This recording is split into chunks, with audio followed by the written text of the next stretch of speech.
Hi, Manish. You can see me? Yes, I can. Okay, great, Finally. great, great. So, one second. I'll just for the benefit of the audience, we are starting out with the session now.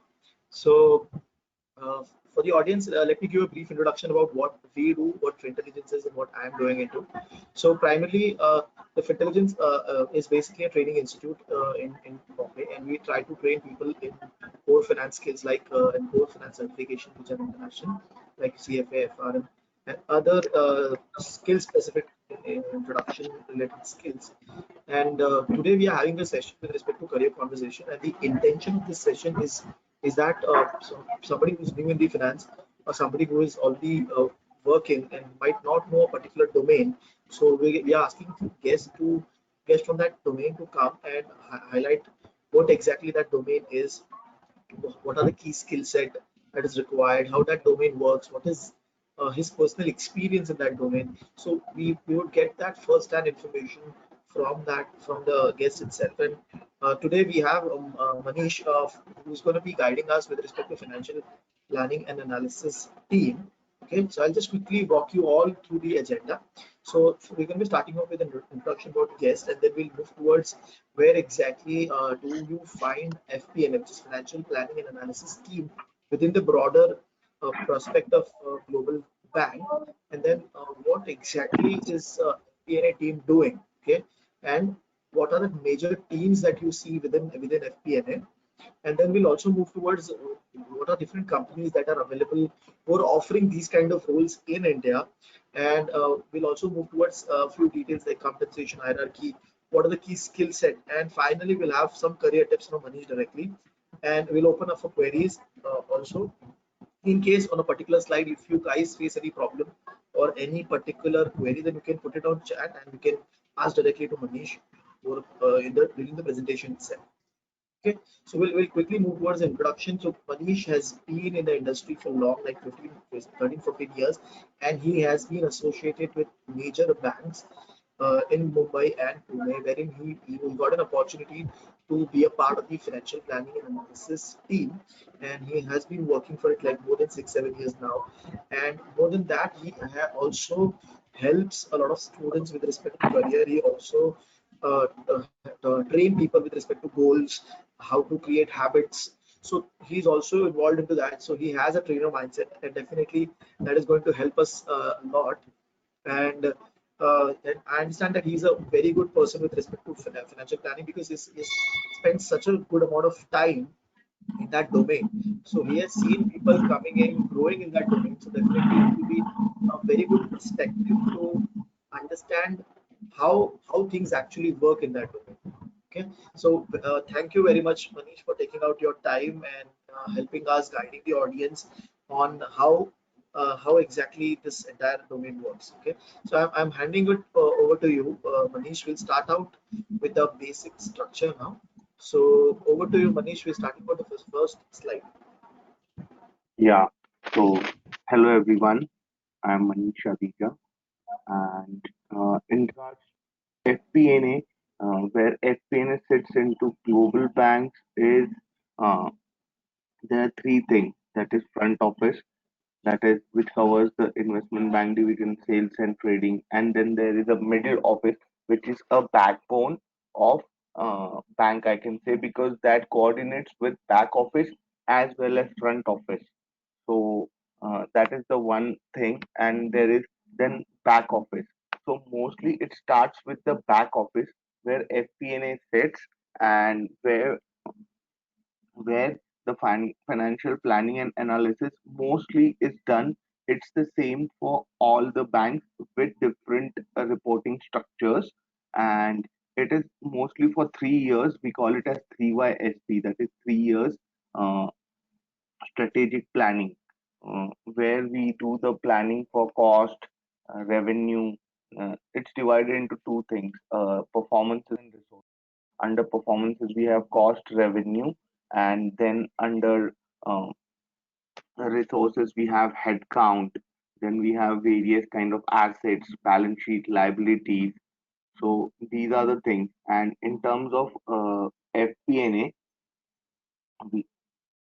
This is the thing which would give you the exact picture how your things would turn in the coming years and what you can expect based on the prior experiences of the bank and how they have performed till date. So this is where the FP&A would sit in any of the major banks. Thank you, Manish. So just a small question from my side. So primarily FPN is a part of the back office team. Okay, so it definitely gets an opportunity to connect with the front office side. Is it possible to talk to the front office guys with respect to the planning and forecasting or budgeting piece? No, this would be coordinate. The coordination for back office and front office is the middle office. So whatever queries we have, there are two parts in this. One is business and one is finance. Now business is purely from front office side who uh, deal in bank day in day out with the trades and whatever dealings they are doing. Middle office, we coordinate with the middle office, and in case middle office is not able to coordinate with front office on our behalf, we directly do that. But that is rarest of the rare. We go ahead and mostly deal with middle office. If we have some requirements, we coordinate with middle office, and then middle office is where we coordinate with the front office guys, and the cycle is Okay. passed on like this. Okay, interesting. And by any chance, do you get to connect with the support teams also? For example, at the bottom, you can see there is finance, there is legal, infrastructure. So by any chance, does this role involves talking to these guys also in terms of their planning? Yeah, what we do is we go ahead, we have standard, like, see, we are into India, so we have back office thing here. So we have most of the things where we have kind of templates we have for revenue template, cost templates, and all. So we have templates for every department, whether it's finance, it's legal, it's corporate services, enterprise. So we need to maintain a revenue and cost of each and every department. So we go ahead and send them the required templates, and they are the one who need to first fill in the numbers, what they are expecting in the coming years, what has been the past, and they fill the required templates and they send it to us. Then our role comes into picture that we need to do analysis of the required data.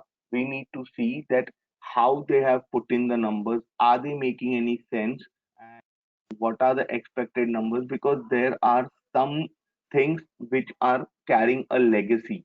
I mean, from litigation point of view, there might be some cases for banks which are ongoing for years. So they would carry forward those things as well. So we need to be aware of those things and see how it is impacting the coming financial planning and analysis for the years to come. So we get a chance to talk to every department, but with the limited thing, being that because major banks follows the secrecy policy, there are a lot of restrictions from regulators as well. So in a very safe environment with the exposure towards many things, but at the same time with some restrictions, we go ahead and coordinate with these teams. Okay, okay, interesting. So let us go to the next slide. And in case if there is any query from the audience in between, I'll definitely put it forward. So the Sure. next slide is So primarily what exactly FPN is doing. yeah. Yeah, so this is the, as I said, this is the main profile which would cover the FP&A. Now, what is forecasting? There is a difference between forecasting and budgeting. Many of times, people are of the perception that forecasting and budgeting is the same. No, forecasting is based on the prior month. Forecasting can be done monthly or quarterly as well, whereas budgeting is done at the starting of the year itself. There are rarest of rare chance that the budget gets changed month on month or quarter on quarter. What is forecasting? Forecasting is based on the actuals what happened for prior month. Now we are in June. For example, I have to forecast for June. So I have to see how I performed in the month of May, April, and March, April, May, and based on that, I'll prepare my forecast for that. And budgeting is at the starting of the year, we prepare the budget and accordingly. Then comes the actual. Actuals is month on month how we are performing the with the real numbers. And variance we need to do the variance analysis between budgeting and actuals, between forecasting and actuals. So this is where the variance things comes up. So there is definitely a difference between forecasting and budgeting. Then comes the actual, then comes the variance. Okay. So one small question from my side. So when we talk about budgeting as such, so definitely a lot of these banks are following Jan to December time frame. Okay. So Yes, you find yourself your team pretty much occupied in the December period or November December period because you're going to be creating budgeting for the entire next year. Or how does that this, happen? this starts from right from June itself, actually, for the Okay. coming years. It is not in the October or November we are going to do that. This starts from itself. The June itself, I mean to say, the submission starts from June. It's not one cycle. There are 3 to 4 cycles. From June, Okay. we start budgeting for the coming 3 years, and we get the numbers from them. Then there is one cycle of submission is done. There are 3 to 4 submissions. One cycle of submission is done. Then there is a business and finance that might come with the more requirements, and this goes on for months from June to say for October or November. Okay, Okay. so Okay. first cycle is from June. So if in the second cycle, if someone wants, as I said, they are keeping the provision for say some litigation charges or anything. So the Mhm. business would and finance would come up with those charges to be included in the budget, so that we can keep that kind of provision. So there are 3 to 4 cycles which goes on, and even till December it finalizes. There is sometime it happens that at the end moment some things come up. So even in Jan or Feb, 1 or 2 cycles are run. So this entire cycle goes Okay. from June to December, and in January most of it would get closed down. And then again this keeps on going as and when the bank passes through the various cycles. Okay. Okay. Okay. And in your experience, have you seen the budget being changed within the year in between any time? Budget being changed, yeah, as I said that if business comes up in any requirements or something, we need to go ahead and change the budget accordingly. Or if then provision needs to be kept for certain thing, then that needs to be again made a provision for that. Yeah, there are a couple of revisions that do happen in the cycle. So in terms of budgeting, so whenever a team is giving you an idea that okay, next year my cost will be like this. So your team does your team has any say in that, or how does that work? I mean, is it only the senior management will question, or you do the first line of questioning to the team why this number is increasing, why do you need this amount, something like that? If we see the variance, definitely we'll go back to them that, for example, last year X number was there, and this year if A number was there. If I see B, it's fine because that is in trend A, B, C. But if I see Okay. G or H, we'll definitely go ahead and ask them that yes, what is that? Uh, what is the So you reason behind basically that? Yeah. so you basically ask the commentary and the reasoning, and you create a presentation or something, and that goes to the senior management. Yes, there are various kind of decks which goes monthly, quarterly, half yearly, yearly, in which we have to present. Okay, okay.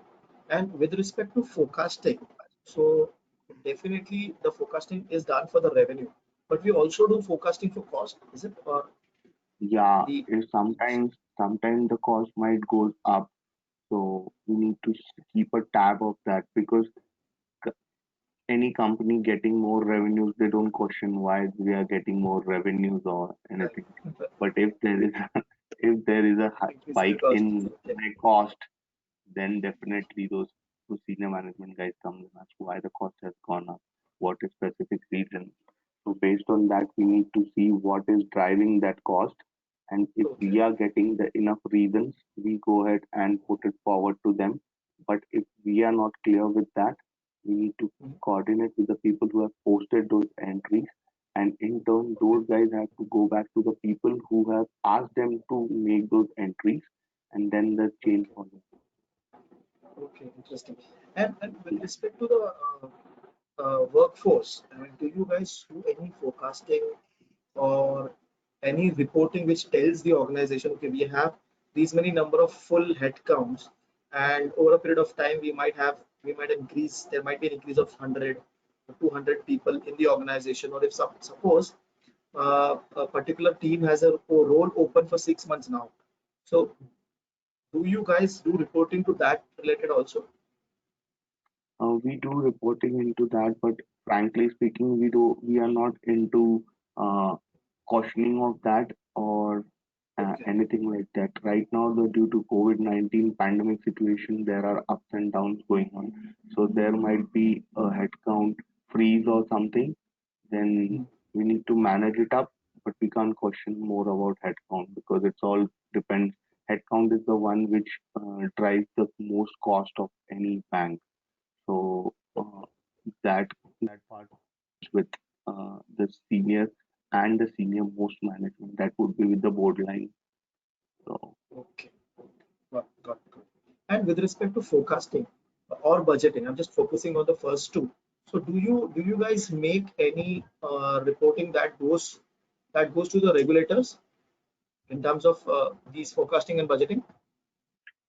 this would there won't be a separate slides for I mean there won't be separate reports for budgeting forecasting, but we would have various kind of decks depending on the legal entities, which legal Okay. entity we are dealing with. In that they would have the entire picture of what was my budget, what is my forecast, what are my actuals, what is my variance, and what are the reasons behind that. And that would contain definitely one or two slides of forecasting, one or two slides of budgeting, one or two slides of actuals, then the consolidation. But there is no separate report which we go ahead and send to regulator only for forecast or budgeting.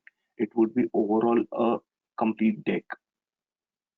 So the reason I asked you this question is that, but definitely regulators are today keen on how much capital we are keeping aside to protect our bank. Okay, but they're Yeah. also, my question was also, they're also looking at our internal forecasting and what kind of budgeting that we are doing. So that data is also going to the regulator, right? Now, in this thing, I would like to highlight one thing. Since we being in India, sometimes there is some limited restriction to us, and we are not the one who directly go ahead and send it to regulators because there are 2 to 3 layers. There is business sitting, for example, in London or Switzerland. So what we are doing on top of that, they add their, we prepare our decks, we send it to them for further analyzation. They are the one who goes ahead and put the required things. And if they are putting any slides and then submitting, then there might be things which I might not be aware of because Correct. whatever decks I am doing, we don't do Directly. that thing from our side at least because sometimes there is due to onshore offshore concept there are some restrictions on us as well. Okay, interesting. Got it. So primarily, your audience is somebody who's internal in the organization, and they might use that data to send it to the regulators also. Yeah, mostly whatever we are doing is from point of management analysis, cost analysis, revenue analysis, but all that is within. I mean that helps management to drive decision making as well as submit the product. But definitely, there whatever we are doing, it would be a finished product, but it has to be done for I check, and accordingly, onshore guys are the one who takes the decision what needs to be input into that or what needs to go out and put a business entry accordingly because those are the guys who are sitting in front and dealing with the regulators day in day out. Okay, okay, So according to that, they do the thing. okay. Interesting, interesting. So I'll come back to this point again with respect to stakeholders management. So I'm Hmm. sure you'll have your perspective on that side also. So let's go to the next slide, and I'm assuming that it was a fair idea about what exactly FP&A team represents, the four key elements. Let us see what are the major functions. What do you, Manish? Hmm. So here, uh, we have two things. One is controlling who goes ahead and do the postings and all, month on month journal entries and all. Then then there are reporting and analytics done from any of the bank side who go ahead and prepare the reports based on those numbers which they have received. So those numbers can be used for preparing decks and reports for anything that is revenue, cost, forecasting, which help drive management to decision making and uh, see what's around, how is the health of my particular department. So these are the two mostly. It might differentiate in some banks, but mostly the structure remains the same where we have controlling team and one is analytics. Controlling team would go ahead and give you the numbers, and analytics and reporting team is the one who plays around with the numbers and prepare various kind of reports for senior management, regulators, finance teams, business teams. So these are uh, mostly covers uh, under two departments. Interesting. So primarily, so if I'm not wrong, you are a part of the reporting and analytics team. So you're getting the raw data from that financial controlling team, which is itself a part of the FP&A umbrella, right? Yeah, yes, itself it's a part of. There are teams and sub teams who go Mhm. ahead and work within themselves, coordinate within themselves, and goes ahead and work on that. If we are not fine with the numbers or if the numbers are not correct, we go ahead and talk to controlling teams that these numbers are not flowing correctly. Can you look into it? If there might be a manual intervention where the numbers are posted wrongly by someone, so we Okay. need to check that as well. So we need to get it reversed, and then we need to see how we can how it is impacting our reports. So there's a lot of coordination between the teams, and we need to be patient over there as well, coordinating with hundred of teams around you. So mostly it is divided into two things: controlling and analytics and reporting. Okay. So Manish, from your experience, when we talk about the financial controlling team, okay, so definitely so I do what I understand is that the actual and variance calculation piece is generally done by the financial controlling team. Am I correct when I say this? Uh, Controlling team would mostly deal with the postings of the numbers. They are Oh, okay, mostly accounting into posting. post. Yeah, they are into accounting things. They would post the numbers month on month, or there might be certain things that today we are in June, but they might get the backdated entries which they need to put in. So they put the end reporting for January in June as well. So they are mostly playing with the numbers. So that's a creation part, I would say. Okay, got They it, would got it. create the numbers, and we are the one who the numbers and polish the numbers in the sense we go ahead and do our analytics and we report them. And Okay. there's one more thing which is further there, which is the group team who consolidates, like we are part of one of the division, but other there might be other teams as well. Bank has various kind of divisions, so Okay. there might be other teams department wise. So there is one group, because at group level, the finalization happens at the group level. So after us comes the group level where all the numbers are consolidated and then reported. But so primarily, whenever suppose a particular business is hitting a revenue or they're hitting some cost, so ideally you might have a system which basically takes care of all the accounting part. For example, you have SAP, which wherein you can put in your data, so that controlling team will focus on entering that data into the different books of the banks, Mhm. for example, different legal entities.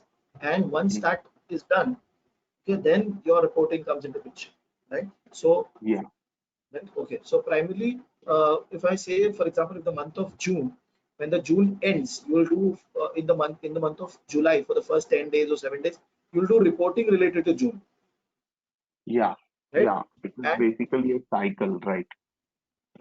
and so Yeah, I'm just reiterating because for the benefit of the audience, so that in case yeah. we So have used some when the jargon, month gets, go ahead. Sorry, go ahead. yeah, yeah, no problem, no problem. Yeah, so when the month gets over, now we are on 3rd June. So for the Mhm. month of May, we'll report our numbers till say workday concept like workday 1, workday 2. In those things, it would get, and there would be a certain period after that you cannot go ahead and post the numbers. So this is how there's a workday concept. Okay. And just for the benefit of the audience, when we are a part, suppose if someone is a part of reporting and analysis team, so definitely that person might be dealing with so many different teams, right? For example, if you might be doing the reporting for your EMEA team or US team or London team specifically. So how does that team work? Do they follow that particular region's holiday with respect to reporting? Uh, there might be certain things where the regional holidays might be there, but there is a global system. If there is a uh, if there is a holiday in that particular thing, suppose some bank is in US and the head office belongs to US. So if it's a global holiday like Christmas or Black Friday, only then the reporting doesn't happen on those days. But usually the reporting is on, because if a global bank is sitting in uh, and they have various branches in different departments. If that department of, suppose for example, a global bank of US, and they have a office in UK, there is a UK off, but at that time Switzerland is also working or Singapore is working. Right, So right, right. Yes. need to report those numbers for those regions. So when there are Okay. global offs, it would be hardly, I would say, a day or two in a year, like Black Friday or Christmas, where the entire reporting is off. But uh, Okay. it it dep- if it's a regional off, it's a regional of that particular country, but the reporting keeps on going for the entire one. Okay. So within reporting and analytics team, do you have teams specific to regions, or does that work as per legal entity? That depends bank to bank. Some banks follow the legal entity, some follow the global structure for all the regions together, Okay. and then there would be change of department accordingly. That entirely depends on their accounting structure, what they are following, and where previously I had seen banks following legal entity concept. I've seen banks following the revenue or cost concept, like it's a revenue, it's for entire group. Within Okay. that, then there would be divisions, but it would be specifically related to that. Or if it's a legal entity, it would be specifically for that legal entity. Then there are controllers who work specifically for those entities. Okay. So Okay. yeah, And depends from bank to bank and the size of the bank as well, how it's operating. okay. Okay. Interesting. So one more question. So do you see any particular reporting that happens with respect to product? Say for example, OTC product, OTC interest rate swap being reported in a particular way, or your exchange traded derivatives being reported. Is there a product wise bifurcation also happening in your reporting anyway? That would depend. Mostly, it happens for every team. I mean, every product the reporting needs to be done right Okay. from starting of the trade till settlement. It has to go through the entire cycle. Uh, Okay. but that would cover under that particular entity or region itself.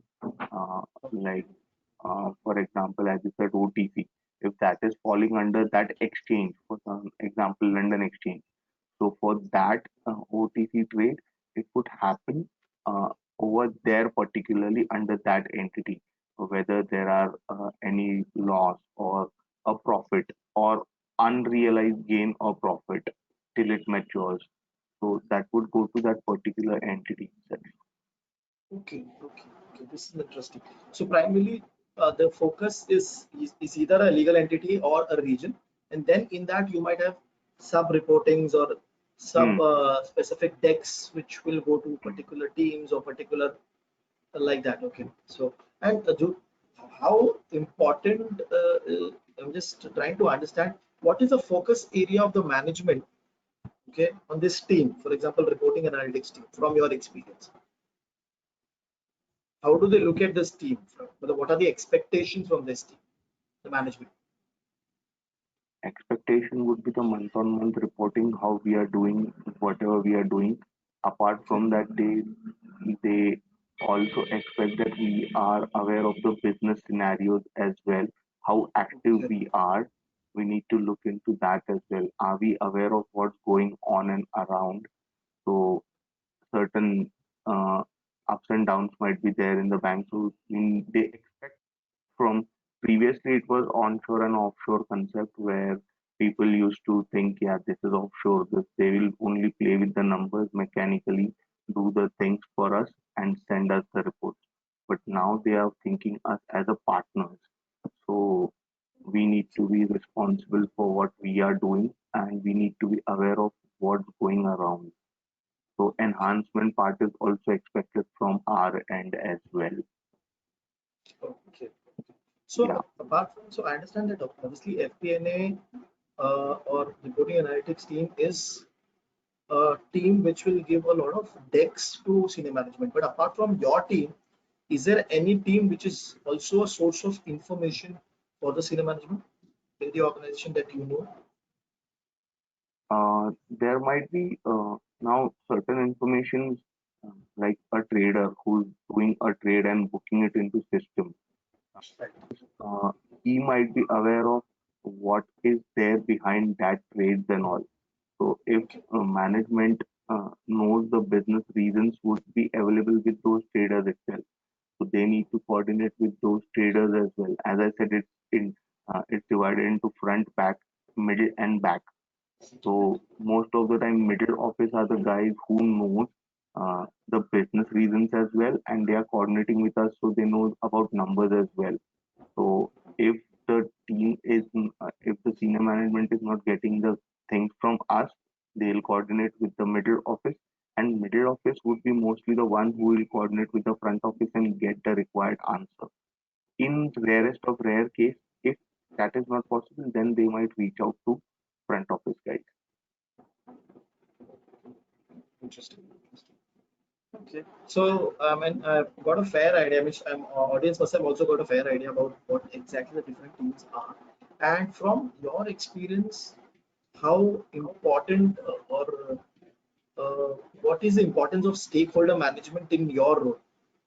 Whether it's internal stakeholder like your own team, like financial controlling, or somebody who's outside, a business side or finance side. Can you repeat, Shavi? So I'm trying to understand how important is stakeholder management for your role. That is the key thing which needs to be driven. That is because you need to have those kind of patience because they are not, yeah. So that is the key thing which needs to be driven. So they are not only expecting numbers from you, but the reasons from you. Or there might be certain things which they have gotten, like the senior management have got. We need this information in a bit of a minute. So they might come back to you. So that is where you need to be active and you need to make sure that whatever you are delivering is first of all clean and clear.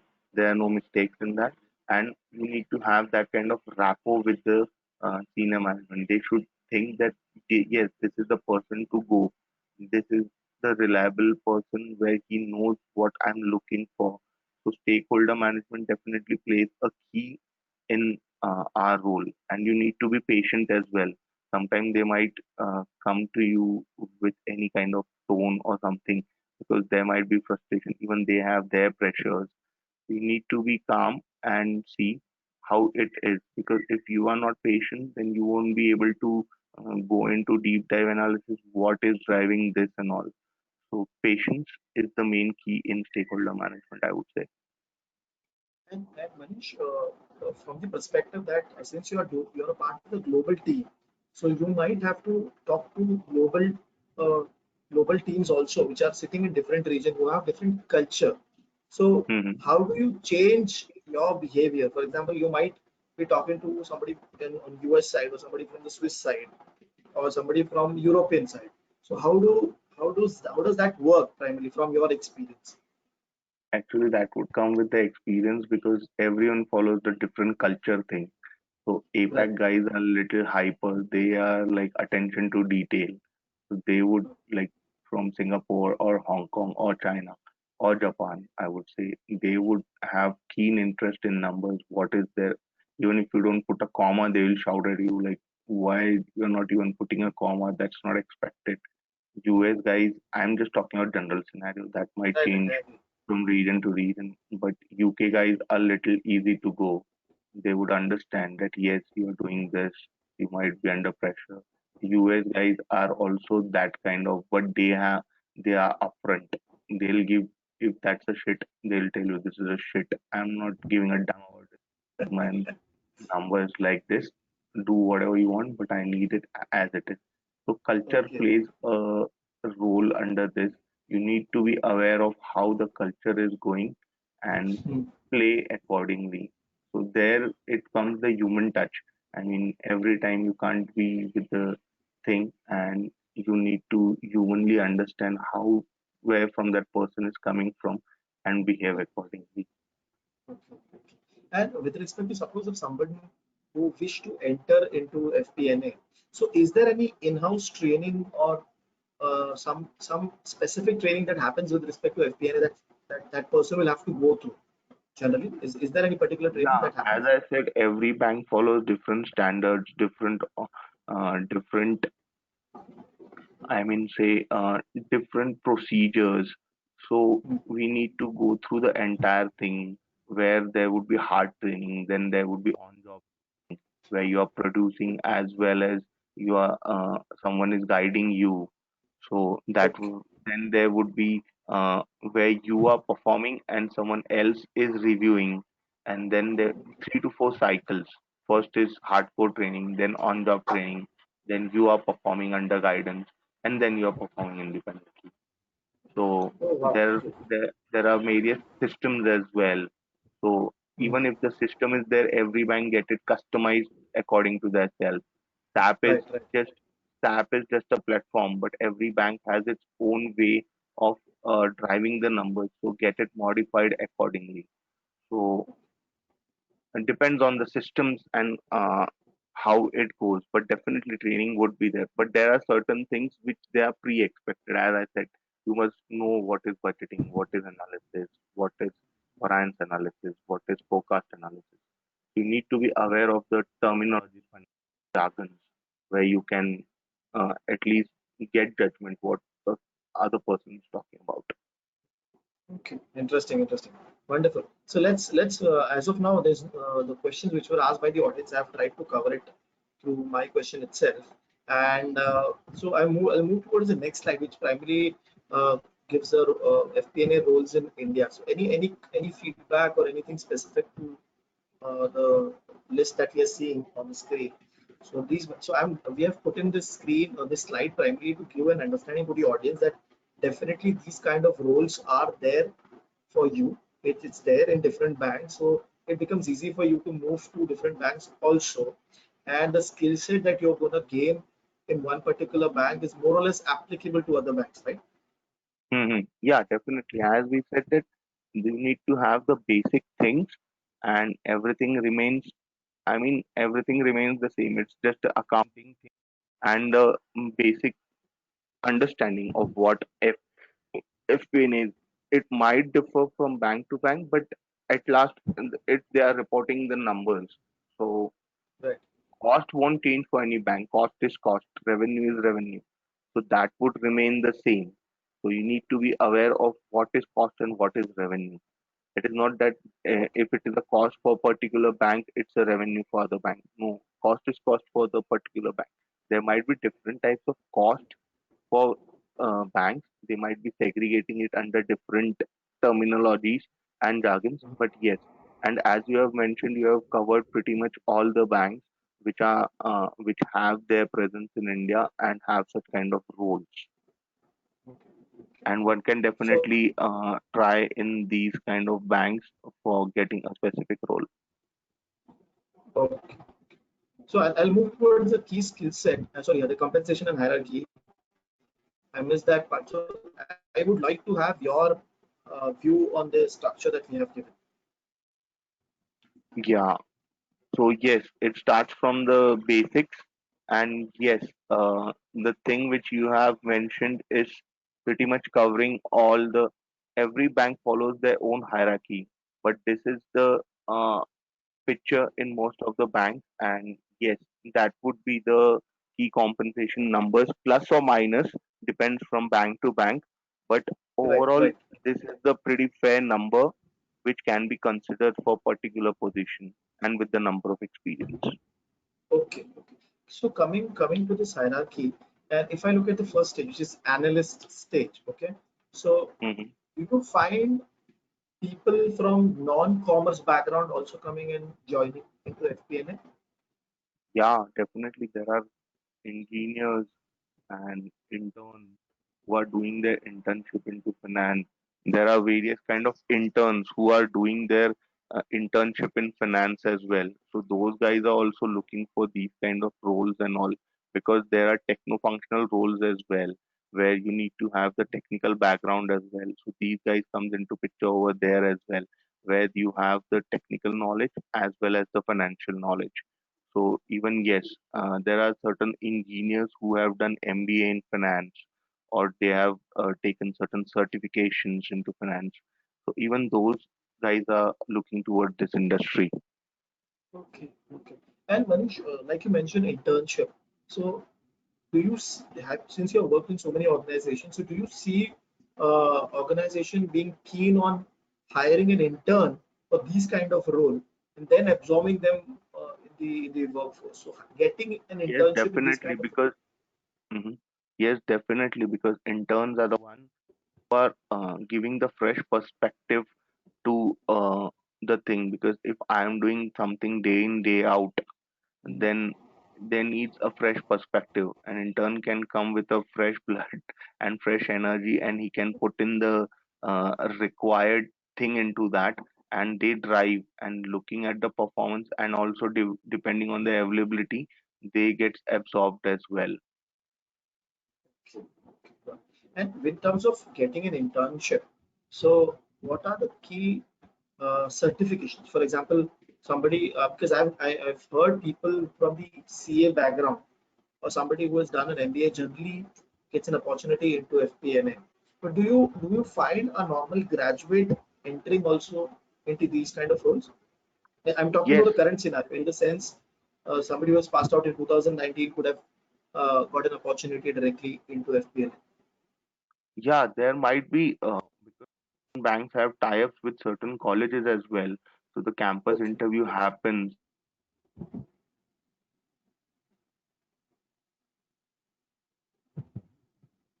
okay.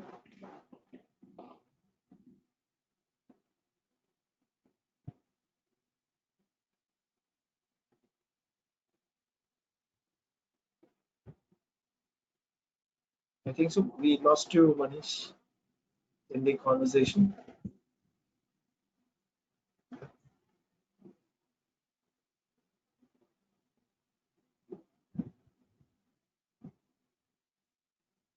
Manish, we cannot hear you, or either we cannot see you also.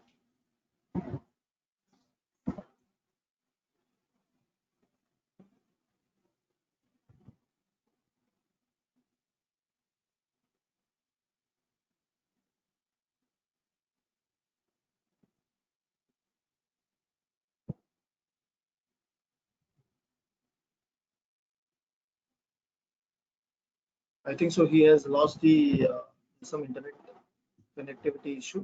So definitely, I think so. He will join us back. We will start out again.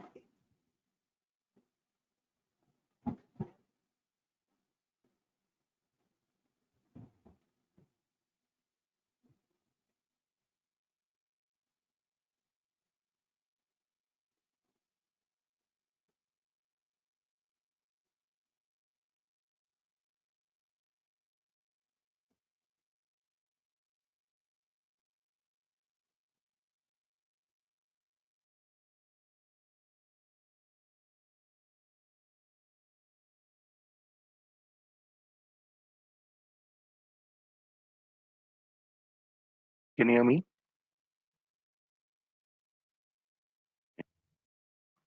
We can hear you. Yes, yes, and we can see you Sorry, also. Yes. there was a power cut, so I lost No my problem. Wi-Fi No problem. connection. Yeah. Okay. No problem. So Yeah. I'll again repost the question. So Yeah. somebody, so we normally know that people from CA or MBA background do get an opportunity into FP&A side, okay, because they have some specific training being done. But do you see people from graduate colleges, either directly through campus placement or for normal interviews, also they are getting opportunity into FP&A? Yes, definitely. As I said that college banks have tie-ups with colleges as well for campus interviews and all. So they either get directly hired or interns gets absorbed as well. Because if intern is working for past 1 year in that specific bank, so company would definitely look at that intern because he has the handy knowledge and that saves the onboarding cost as well because he's already hired. It's just that matter of absorption. So that definitely plays a role apart from CAs and MBAs. Anyone a fresh college student pass out or anyone with certain certifications are also hired with the bank. Okay, interesting, interesting. That's a very good point because what we want for the audience to understand also, it's not about only having an MBA or a CA. If you have the specific knowledge, if you know what exactly the team is doing, then definitely you can carve your way out into that domain also. So that kind of Mm. confidence we wanted to give to the audience. So let's I'm move on to the myself not a CA or MBA. I'm just I've done my distance learning. So oh, so definitely, I mean, this you can you have so you have set an example for people coming from normal background and going to the domain and doing so well and being a part of global banks. It's not easy. So definitely, that sets an example for all the new guys coming in the industry and trying to get a job or a role or make their career out of in finance. Definitely. So let's go to the next part, which is primarily, which might be very interesting for the audience itself, with respect to the key skill set. So we've got some pointers, and definitely we would expect you to add in case we have missed anything specific. So any of your views with respect to these points? yeah, we'll go one by one. Attention to detail. Now, this is the one where you need to have that bird's eye, where you need to be, as I said, aware of what's going around, and you need to deep dive into analytics, how the things are working, because the senior management is relying on you, and they think that you are the person to go. So you need to have that attention to detail where you will plays a major role. Then stakeholder management. As I said, you need to be aware of the culture. It's not that you need to be in deep aware of how US guys works or anything, but at least a taste of it, how it works, as well as stakeholder management business. You need to be patient, need to understand from where the person is coming from and how you need to go about it. Then comes the stakeholder management finance. Finance thing is where you need to be aware of the terminologies and you what products you are reporting for. You need to be aware of those kind of products, financial jargons, and patience and coordination that plays a key role with attention to detail as well as the stakeholder management side. So uh, you need to be patient and listen to the person. Listening is the most important thing because if you are just thinking and judging, yes, this person is looking for X number, but if he is looking for Y number, then you are at trouble. That you need to make sure that you listen to them carefully, understand what they want, and then go ahead and don't go ahead with the questions to them. Go with the questions, but with the alternate solutions for that. So that he is the one, he'll say, if you have a question of A, tell them B and C is the solution. If he's okay with B or C, he'll tell you it's B or C. But if it's totally different, that is D, then he will tell you that yes, D is the one that is thing, but I'm glad that you gave me options. So Okay. you need to make sure attention to detail, stakeholder management, and all these skills you are bang on with those things. Okay, okay. And with respect to, so as one of the audience is asking primarily that whenever we try to get details or data from different stakeholders within your company itself, and do you face a problem in the sense that team not being sensitive to your requirement or team giving data very late, or the data itself is not proper. So do you face such kind of problems also? And Yeah, how day do in, day somebody out. deal with that? Yeah, day in, day out, we get such kind of problems. As I said in the previous thing, there might be manual interventions. We are human. We are bound to make. I mean, it's not someone would make it intentional, but errors do happen. It's where we need to tackle it, and we need to get to the root. We need to understand. That's where attention to detail comes into picture. You need to understand what it is. If it's a X error and you are thinking it's a Y error, then you need to see why it has happened, and you need to be, and there comes the judgmental part as well, as in when you're working months on months, you will be aware of those things and act accordingly as well. So uh, practically, yes, those things do turn up, but you need to have that attention to detail to be aware that where this thing is coming from and how it is impacting. And also, by looking at the role that FP&A is having, I think so it's a very good opportunity for somebody who is in that role to do a lot of networking, okay, within the company. What do you feel about Networking definitely that? pays off. And yes, you coordinate with day in, day out with stakeholder managements, whether they are in any part of the world. It would definitely help you in your career moving ahead, or you might get some onshore opportunity if you have that kind of thing. But that again depends on the role and what requirement it is. It's but yes, definitely you will have a upper edge when you have networking. That, as you said, networking is your network is your net worth. So Yes, yes. mm, so It's a that go-to word now. Network is your net yeah, worth. Definitely. yeah. So So, that would help you definitely. okay. Because in my career also I've seen since I was a part of also global team, but not specific to FP&A. But I've seen people based on their networking moving to Singapore or Hong Kong or Australia. So definitely that has helped a lot of people, and that is a key skill that anybody, anyone, irrespective of their background, irrespective of their education background, they should have it when they try to enter into a big bank at least. Because Yeah. you will meet a lot of people, right? And Mm, from different culture, from different regions. So definitely networking helps. Like what Manish yeah. said, right? Not only from the onshore perspective, but also from the growth perspective within the organization. Yes. Yes. Definitely. So I'll move towards the next part, which is the technical skill set, which we have jotted down a few points. So I would like to have your view on how these things are going to impact, not only in near term, but also in the future term. As we said, IFRS are the international financial reporting standards. So this is followed majorly, and US GAAP and UK GAAP, that would depend from bank to bank, and which gaps they are following. This is definitely certification if you have. So I'll give you a small example. If you are hiring for a driver, it's a very rare example, but this would make you understand. If you are hiring for a driver, mm, if a driver has 10 years of experience, but other driver who has 5 years of experience, but he has proper documentation with license and permits and all, which driver would you go for? Definitely a certified one.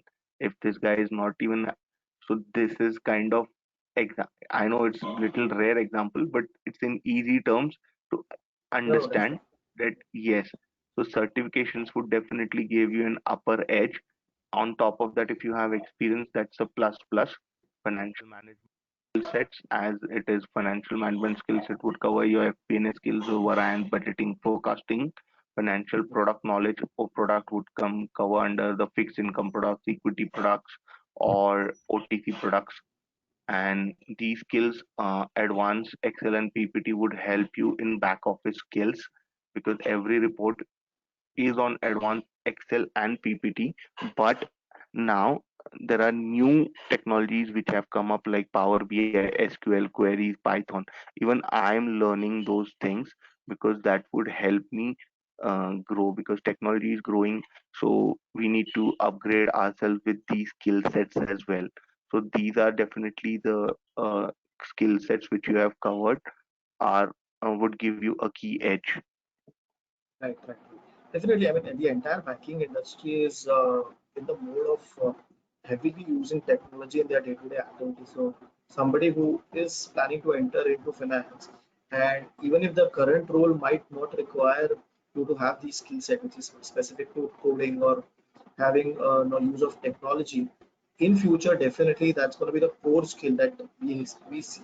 And in FP&A, like Manish mentioned, these core skills will become very essential for your growth also, because your counterparts, your team members will be well equipped with that skill, and they will be doing a lot of good work. And finally, I Hmm. mean, I have explicitly not mentioned CFA and FRM certification, right? So what's your take on that? So do you find people uh, using that certificate to enter your team, or somebody who is already a part of that team is doing such kind of global certifications? That again depends. I mean, yes, those skills definitely matter, CFA and FRM, because those are the again professional degrees like CA and MBA. So yes, but in spite of that, these kind of skills which are on hand experience like Power BI, SQL queries. Financial degrees do matter, but these are the handy experience, because if you are a chartered accountant and you don't know the data thing, then there is a hard, accounting logics and all, but you need to have that technical driven thing where you can Right. build the queries and run those things. So these are the daily things which are required in any particular bank. So I would say these are would give you a plus if you hold these skills. And even I'm uh, getting these skills onboarded for me as well. Okay. So primarily, any particular certification will at least help you to enter. But if you want to survive the day-to-day activity, and if you want to grow on that role, definitely this technical skill set will add value to your Yes, CV or to your resume. Right? yes, Great. Great. So, and finally, I'm moving towards some few key tips from your side to the audience. So we have jotted down few pointers with as per our discussion. So I would like you to highlight those pointers in detail so that our audience is aware of it. yeah. So techno-functional role, previously in the banks they had different roles for technology as well as finance. But since the banks are getting linear and streamlined, they are expecting people to have not up to the coding, but definitely like SQL, BI, where you know how to design a query. So you need to understand what requirements are there. We have projects which we drive. So under that project, we need to test the numbers and coordinate with the technical guys and the finance guys, and need to understand the financial jargons as well as explain them to the technical guys. And then after the product is, we need to test that product month on month, also see whether the data which was there in the past is flowing correctly into the new things or not. So entire cycle goes on for that.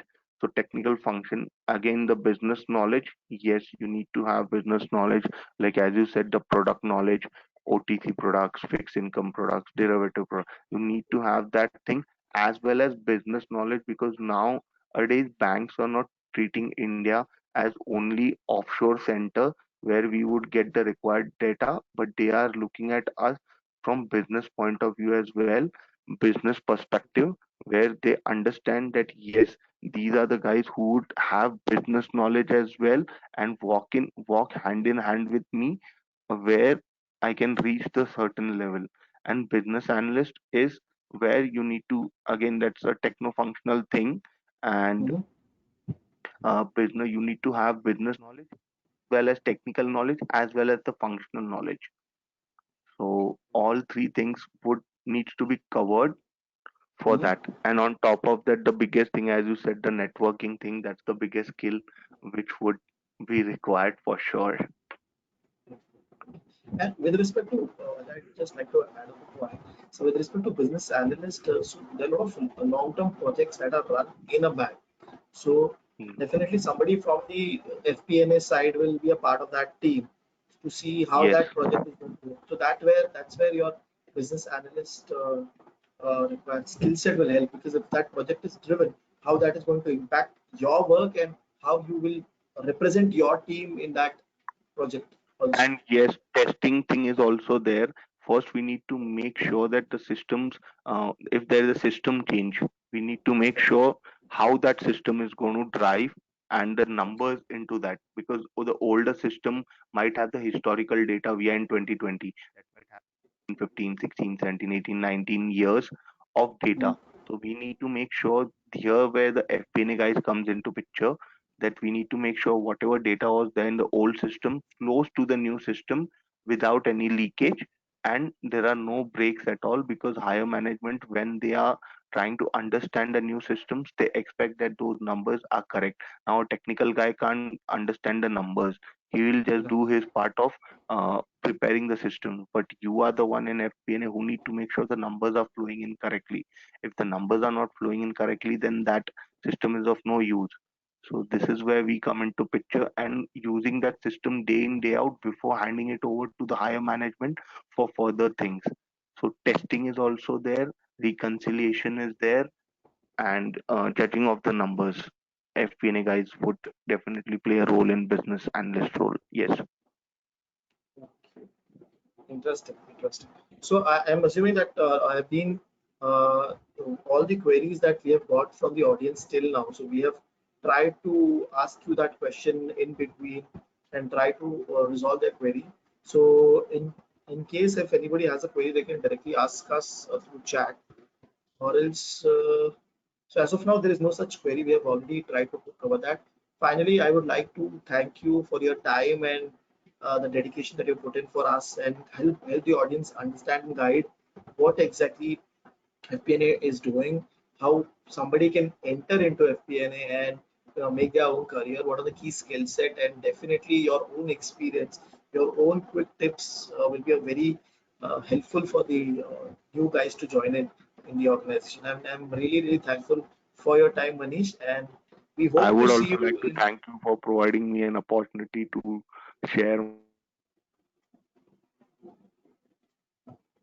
right. Right. And we definitely hope to see you in future sessions where we might set up some other discussion, for example, like on goals and habit. So just for the benefit of the audience, can you give us a brief that you are doing something related to goals and habits? So if it's possible for you to give us that brief also, that would be really helpful. Yeah, sure, definitely. What I am following as of now is long-term goals definitely matter, but when we are working on long-term goals, we try to lose a grip. I'll give you a small example. On 1st of January, if you decide that I'm going to hit the gym and be fit, it would be entire month of January you would hit the gym with that great enthusiasm. In Hmm. February also you do it, but over the period of time from March onwards, that start shrinking and it goes off. So what I Yeah. have realized, it's a three-step formula where you can maintain and achieve the desired thing. That is habits and execution, where you can grow 1% daily, then see what skills are required to grow, develop those skills, and then comes the best part is execution. After developing your habits, merging those skills into habits, and then putting that into execution will definitely achieve you the desired results. So this formula I am working on, and it is helping me a lot, and I'll definitely coming up with something which I'll share in the coming thing. Okay, great, great. So three things for the audience are habit, skills, and execution. 3 pointers Yes, from your side. Definitely, we look forward to yes. engage with you in future on different topics and different discussions. Thank you very much, Manish, once again for putting out your time and guiding the audience. My Thank you very pleasure. much. Thank you. Thank you. Bye. Take care. Bye. Take care. Yeah.